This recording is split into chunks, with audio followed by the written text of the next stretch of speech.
Class 3 ની પરીક્ષા માટે ખૂબ જ ઉપયોગી પ્રશ્ન કહી શકાય મિત્રો કે કોડિંગ ડીકોડિંગમાં જ્યારે આ પ્રકારની ચાઇનીઝ ભાષા અથવા તો આફ્રિકન લેંગ્વેજ જેને કહીએ આવો પ્રશ્ન આપેલો હોય ત્યારે જવાબ આપવા માટે શું કરવાનું તો કે છેલ્લું વાક્ય વાંચવાનું. વેરી શબ્દ આપણે એનો અર્થ નક્કી કરવાનો છે, એનો કોડ નક્કી કરવાનો છે. તો પહેલા જોવાય વેરી શબ્દ છે, વેરી વર્ડ છે, કયા સેન્ટેન્સમાં આવે છે આપણી પાસે. તો આપણે જોવા જઈએ તો વેરી છે એ પહેલા સેન્ટેન્સમાં આપણને જોવા મળે છે, બીજે ક્યાંય જોવા મળતો નથી. તો આનો આન્સર આવો થાય કે આ ત્રણમાંથી કોઈ પણ એક જવાબ આવે, 7, 8 અને 6. તો 7, 8 અને 6 માંથી એક જવાબ આવે એટલે ડી વિકલ્પ આપણા માટે આવશે નહીં. આ ત્રણમાંથી જ કોઈ એક જવાબ આવી જશે.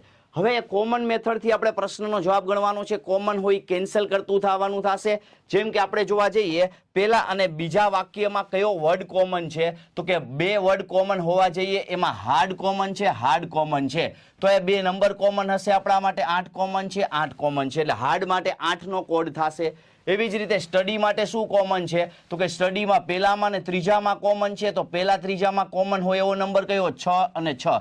તો કેન્સલ થઈ ગયું. તો વેરી માટે કયો વધે છે તો કે 7 નંબર આપણા માટે વેરી માટે વધે છે. તો આ રીતે આપણે આફ્રિકન લેંગ્વેજ વાળા પ્રશ્નો શોર્ટ ટ્રીકથી ગણી શકાય છે.